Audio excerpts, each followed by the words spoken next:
Bismillahirrahmanirrahim. Assalamualaikum warahmatullahi wabarakatuh. Pada hari ini kita akan belajar tentang praktikum perbankan syariah. Semenjak 3 tahun yang lalu, Prodi Ilmu Ekonomi telah bekerja sama dengan BRI Syariah, di mana BRI Syariah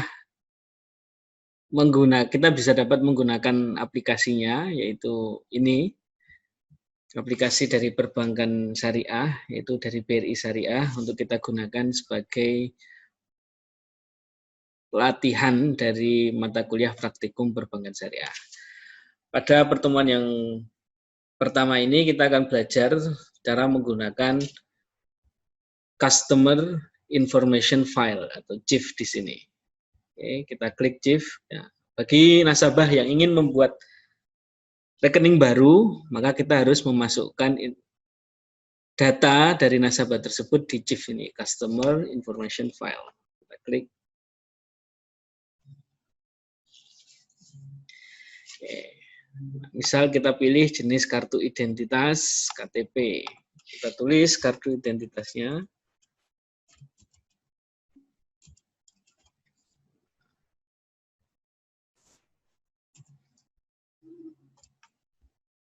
Kita tulis nama nasabah.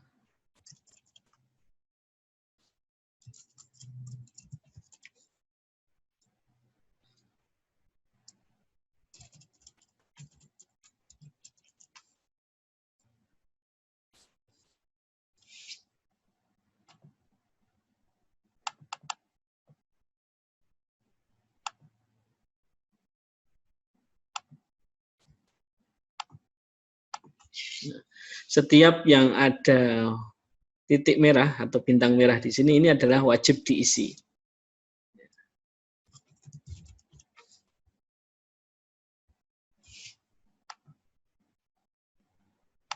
Nah, berarti alamat sesuai identitas juga harus kita isi.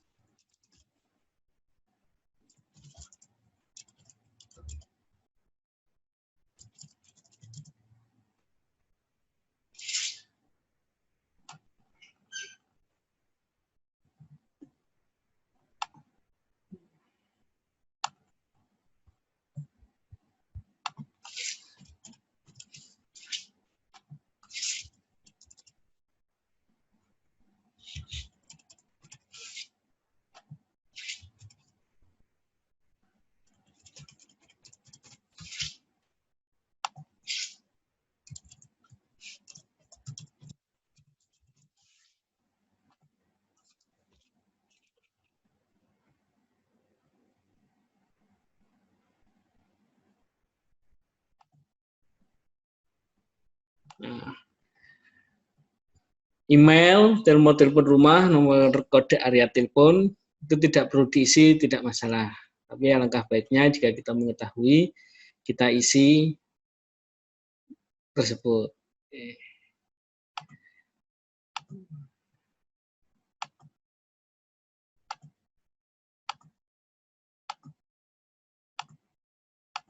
Nah, untuk account officer, itu kalau di bank itu adalah nama pegawai banknya. Tapi karena ini berupa bentuk dari Bank BRI Syariah seperti ini, maka kita bisa pilih AU1 atau AU2. Oke, nah, setelah membuat CIF, identitas diri kita sudah terdaftar.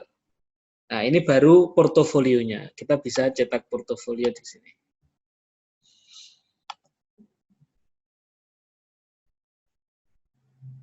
Nah, ini harus download ternyata. Oke, setelah membuka portofolio awal, baru kita akan membuat rekeningnya. Nah, di sini rekening ada dua pilihan. Pertama adalah tabungan faidah wadiah dan giro wadiah. Ya, kita akan membuat yang giro wadiah.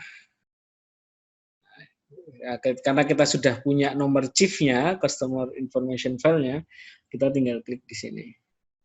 Nah, tujuan pembukaan rekening ini tergantung teman-teman mau digunakan untuk apa. Dan jangan lupa kita harus mengeluarkan zakatnya. Zakat minimal 2,5%. Nah, setelah kita membuka rekening, maka kita butuh otorisasi dari supervisor. Oke, coba kita otorisasi di sini.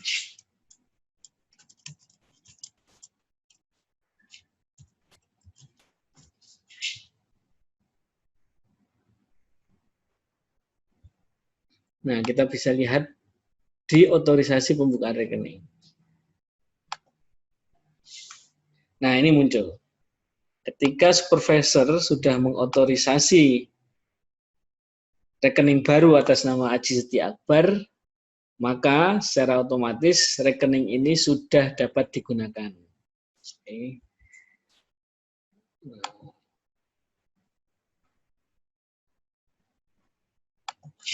kalau kita kembali ke CS,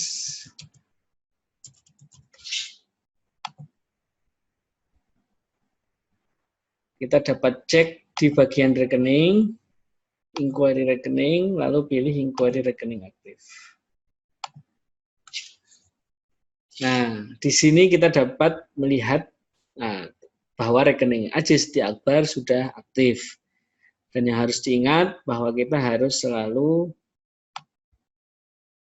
nah ini, nomor rekeningnya akan selalu kita gunakan. Maka dapat kita copy di sini. Ya, seperti itu.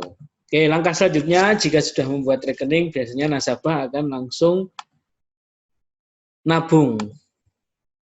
Maka di sini kita langsung masuk ke teller. Nah, sebelum masuk ke teller, kita masuk ke supervisor dulu, karena di sana ada pembukaan teller.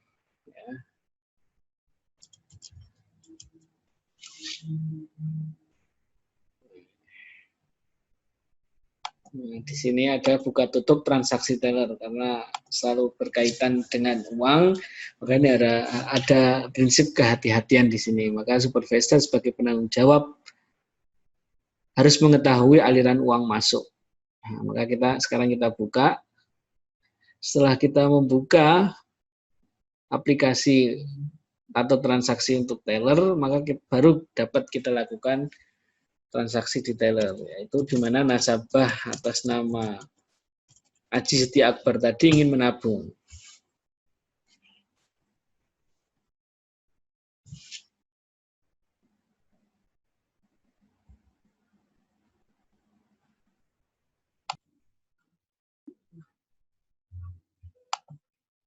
Nah, kita masuk ke teller. Di sini rekening teller. Di rekening teller kita bisa langsung klik store tunai. Nah, kita masukkan nomor rekeningnya. Nah, atas nama Aji Setia Akbar, misal kita ingin memasukkan saldo awal sebesar 10 juta. Penulisannya tidak perlu pakai koma ataupun titik, jadi langsung aja.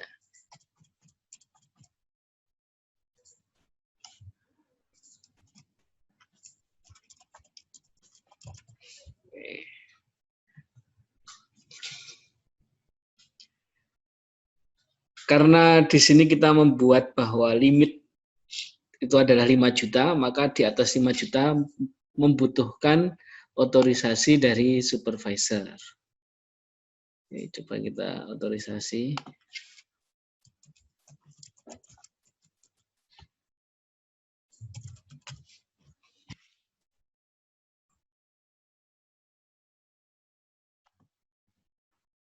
Nah, dipilih di otorisasi transaksi teller. Nah, di sini. Nah, jika sudah diotorisasi oleh supervisor, maka ini sudah masuk ke tabungan milik nasabah atas nama Aji Setia Akbar. Seperti itu. Oke, dapat kita cek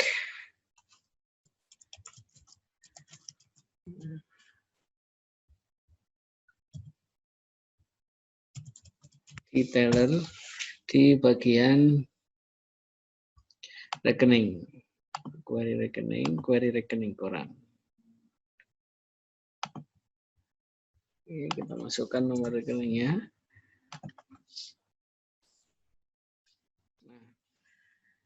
Nah, ini bisa kita cetak. Nah, ternyata harus download.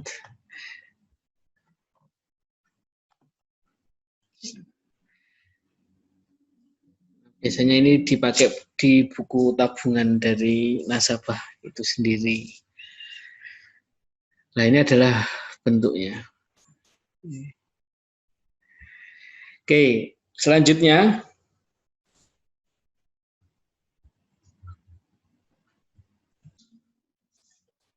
langkah selanjutnya misal nasabah yang melakukan transaksi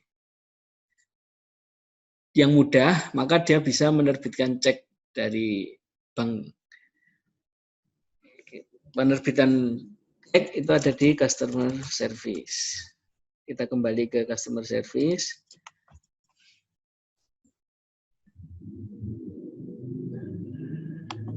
Nah, ini adalah penerbitan cek.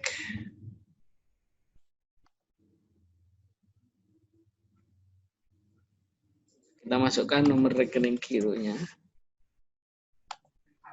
Nah, misal di sini kita ingin membuat berapa lembar cek yang ingin kita buat. Dalam pembuatan cek, nah, misal nasabah ingin membuat cek sebanyak 50 lembar. Nomor seri buku itu biasa digunakan diisi dengan nama inisial. Ajisti Akbar kita menggunakan inisial 2 huruf yaitu AS. Nomor mulai yaitu adalah 5 angka, depannya tidak boleh menggunakan angka 0. Nah, misal di sini adalah 10.001. Per lembarnya kenakan biaya sebesar 10.000.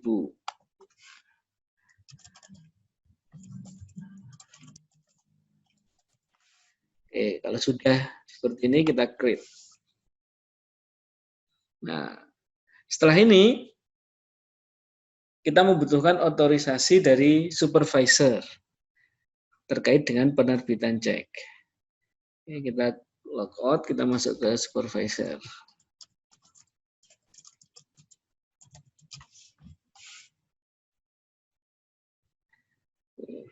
Kita masuk ke cek atau billet giro. Nah, ini otorisasi penerbitan cek. Nah, kalau sudah dilakukan otorisasi, maka cek sudah dapat digunakan oleh nasabah tersebut. Nah, ini setiap detailnya. AS tadi di sini adalah nama inisial dari nasabah. 10.001 tadi itu adalah nomor mulai. Jadi kalau tadi membuatnya 50, berarti dimulai dari angka 10.001 sampai 10.050. Begitu juga selanjutnya jika kita ingin menambah cek. Misal nasabah sudah menggunakan seluruhnya cek yang digunakan. Kalau kita ingin menambahkan ceknya, kita kembali ke CS.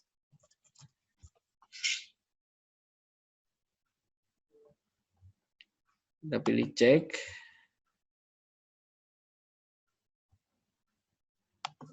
Kita pilih inquiry penerbitan cek.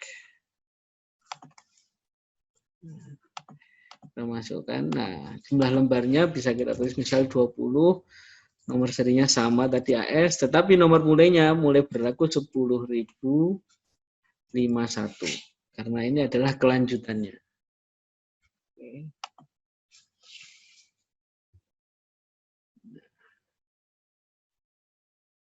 Nah, kita butuhkan otorisasi.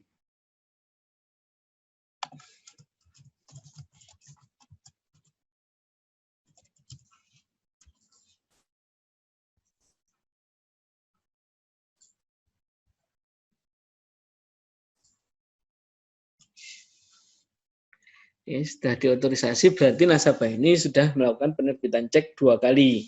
Yang pertama penerbitan dari angka 10.001 sampai 10.050 dan yang kedua karena penambahan cek maka kita melanjutkannya dengan 10.051 sampai terakhir seperti itu. Nah, itu terkait dengan penerbitan cek. Nah, setelah kita menerbitkan cek seluruhnya, nah nasabah ini ingin melihat berapa sih saldo yang dipunya sekarang. Bisa kita masukkan di teller. Nah, biasanya kalau nasabah ke bank bisa print buku tabungan. Itu biasanya langsung ke teller. Nah, kita cek di inquiry rekening koran.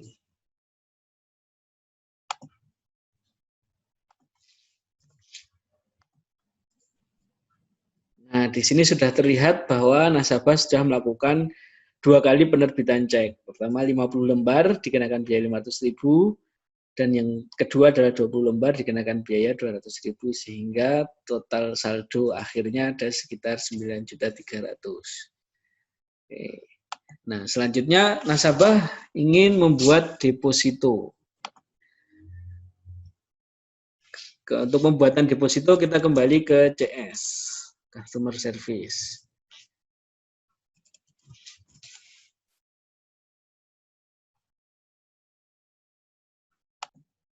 Sekarang kita ingin membuat deposito. Oke, kita pilih deposito, kita pilih pembukaan deposito. Deposito itu sifatnya seperti investasi, di mana nasabah menaruh sebagian uangnya atau keseluruhan uangnya di bank dan tidak boleh diambil untuk jangka waktu tertentu, tergantung dengan kesepakatan antara nasabah dan pihak bank. Oke, kita masukkan nomor CIF-nya, itu adalah 999 043701. Nah, oke.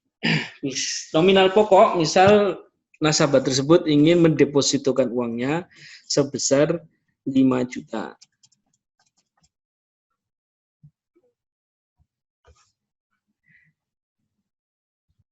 Kita masukkan nomor biliet. Nomor biliet ini 4 angka.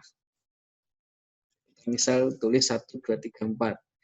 Tenor, nah ini. Kalau nasabah melakukan tenor selama misal 3 bulan, maka dalam jangka waktu 3 bulan, uang 5 juta ini tidak boleh diambil. Tetapi kalau misal sampai 12 bulan atau 1 tahun, berarti tidak boleh diambil. Tenor itu menentukan nisbah atau bagi hasil antara nasabah dan bank. Ya, semakin tinggi tenornya, semakin kecil tingkat pembagiannya. Misalnya ini 1 bulan, nah ini berbeda. Seperti itu. Misal di sini adalah 12 bulan. Zakat kita tulis 2,5%. Kita masukkan rekening sumber dana di mana nasabah ini ingin menggunakan rekeningnya sendiri. Itu sebesar 2,157. Rekening pencairan pokok, nah, itu juga menggunakan rekeningnya sendiri. Dan rekening pencairan bagi hasil juga sama.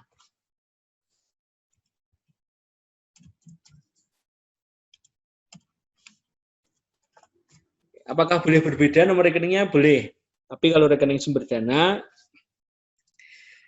menggunakan saldo yang ada uangnya. Ya. Kalau untuk pencairan pokok maupun pencairan bagi hasil bisa menggunakan rekening saudaranya yang menggunakan bank yang sama. Seperti itu. Itu terkait dengan pemilihan dari rekeningnya. Oke. Sekarang ini auto rollover ketika jangka waktu sudah 12 bulan selesai, jika memilih ya di sini berarti secara tidak langsung nanti akan memperbarui sendiri. Jadi selama 12 bulan sudah selesai, 12 kedepannya lagi akan langsung secara manual memperbarui depositonya. Jadi 12 bulan selanjutnya kita tidak boleh mengambil uangnya. Sedangkan kalau auto capitalize,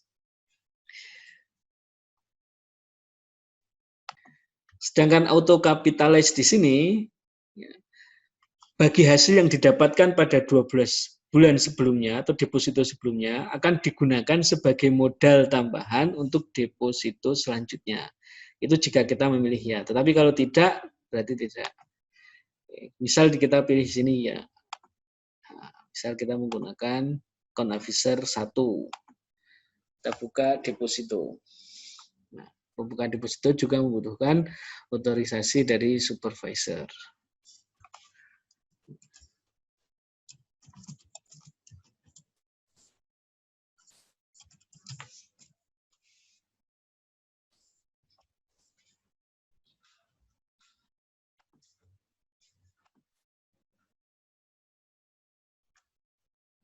Nah, jika sudah diotorisasi, maka ketentuan pada deposito sudah dapat dilakukan, di mana nasabah tidak bisa mengambil uang sebesar 5 juta dalam waktu 12 bulan, dan lain-lain, seperti itu.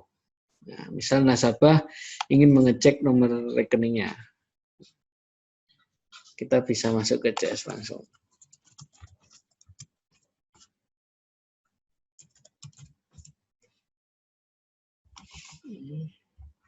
Kita pilih rekening, lalu inquiry rekening koran. Kita masukkan nomor rekeningnya. Kita tampilkan di sini.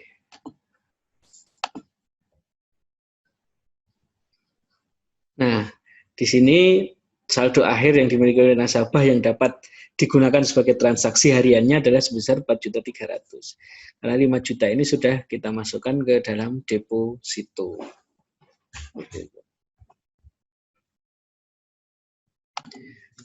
Nah, selanjutnya, misal jika nasabah tersebut ingin melakukan break deposito atau membatalkan depositonya, dapat kita lakukan, pilih menu pada break deposito.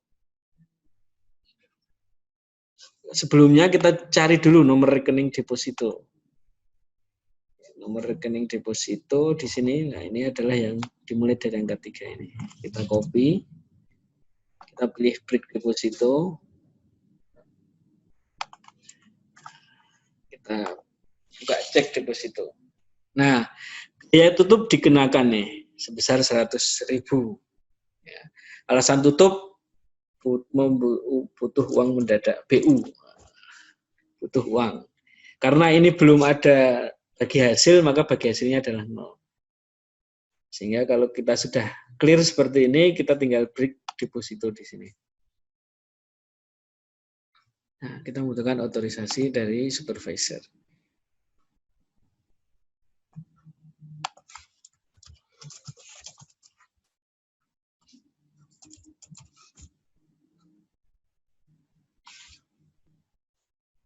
Ini pilih deposito, lalu pilih otorisasi break deposito.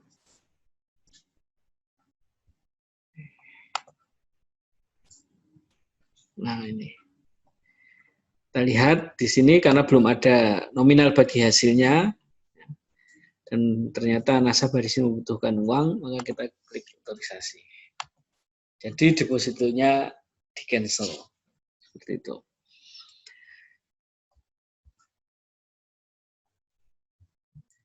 Selanjutnya, misal nasabah mengalami kehilangan kartu ATM dan lain-lain, kita masuk ke CS, kita pilih pemeliharaan rekening.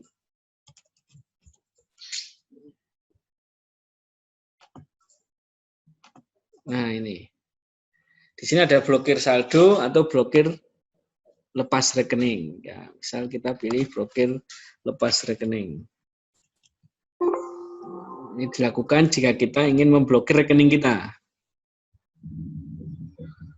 Kita masukkan nomor rekeningnya 2257 8846. Oke. Nah, di sini tipe blokirnya apa? Apakah yang debit, kredit, atau semuanya? Untuk jaga-jaga kita pilih semuanya.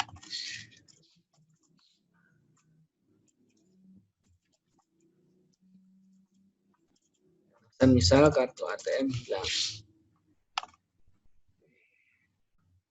Nah, kita butuh otorisasi dari supervisor.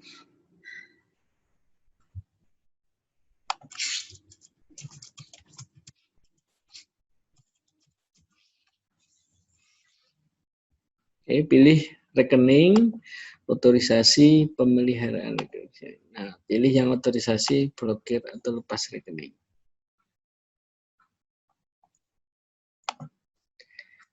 Jika sudah diotorisasi, maka rekening tersebut tidak dapat digunakan bagi siapapun yang menemukan kartu ATM-nya, karena sudah diblokir oleh pemiliknya. Oke.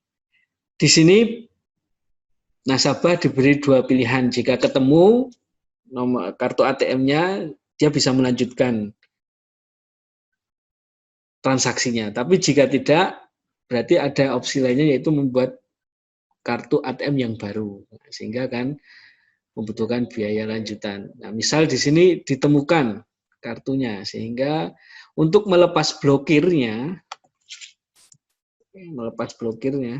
maka kembali ke CS lagi.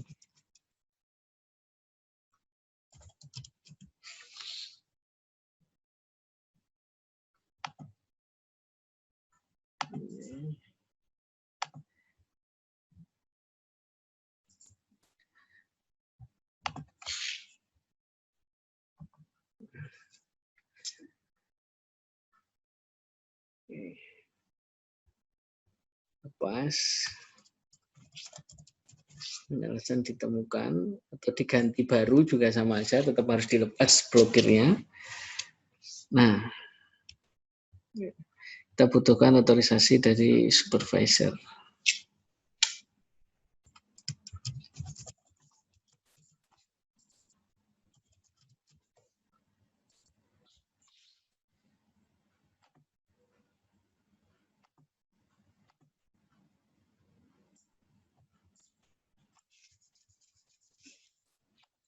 Nah, juga sudah diotorisasi, maka nasabah dapat melakukan transaksi seperti sedia kala.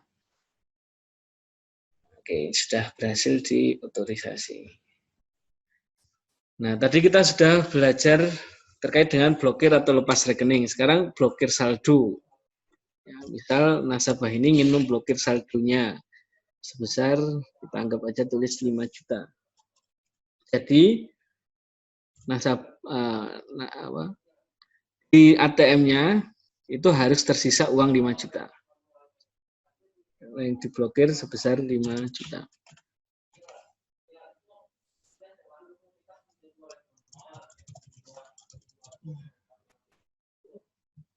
Nah, ini dimulai misal dari tanggal hari ini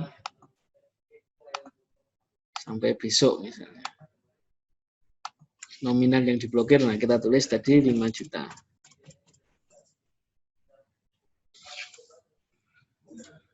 Ini juga membutuhkan otorisasi dari supervisor.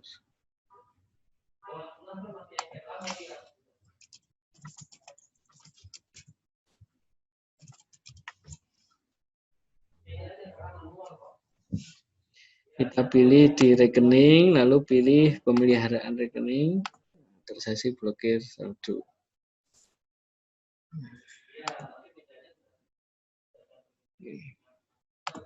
Nah, ini misal kalau teman-teman jaga-jaga uangnya harus ada di ATM minimal 5 juta, itu bisa menggunakan blokir saldo. Seperti itu. Oke, yang terakhir, misal nasabah ingin menutup rekeningnya. Kita kembali ke CS.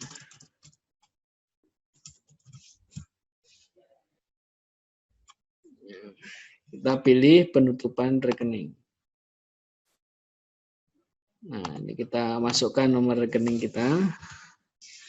2215788. Nah, ini. Ya, sisa saldo ada di alasan tutup. Misal karena di daerah ditempatkan di tempat yang baru, di sana tidak mendapatkan misal BRI Syariah, nah, maka dia harus menutup rekeningnya dan pindah ke bank syariah yang lain. Nah, di sini bisa menggunakan pindah buku terkait penarikan sisa saldo atau tarik tunai. Jadi kalau tarik tunai akan sebesar saldo ini adalah 9.175.000 akan secara cash dikembalikan. Tapi kalau pindah buku akan dipindah ke tabungan yang baru. Misal ini adalah tarik tunai. Oke. Setelah itu kita tutup rekening.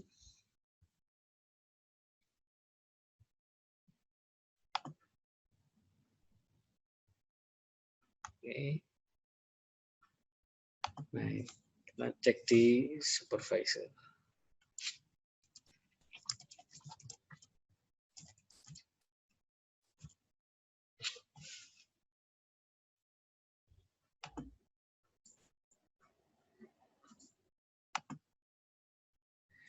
Dipilih di otorisasi penutupan rekening.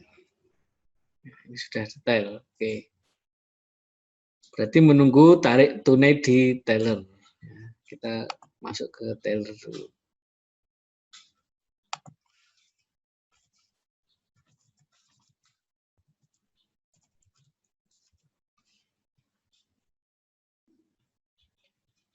Masuk transaksi teller, tarik tunai. Masukkan nomor rekening.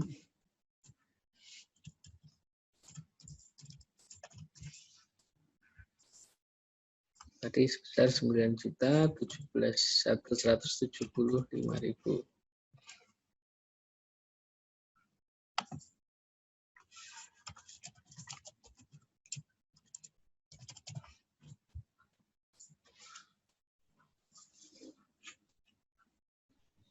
Oh, tadi hanya 4.200.000.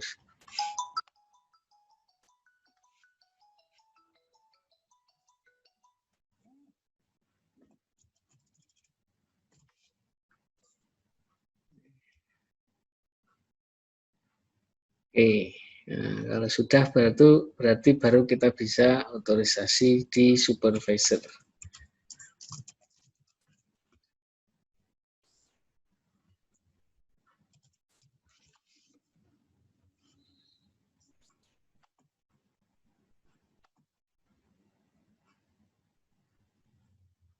Nah, begitu adalah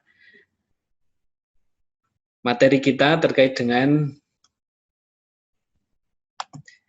front office ya. Di sana ada supervisor, ada customer service, supervisor sama teller. Nah, ini saling berkaitan dan berhubungan langsung dengan nasabah. Begitu saja yang dapat kami sampaikan. Semoga ilmu yang kita dapatkan bermanfaat. Akhiran aku lakum. Assalamualaikum warahmatullahi wabarakatuh.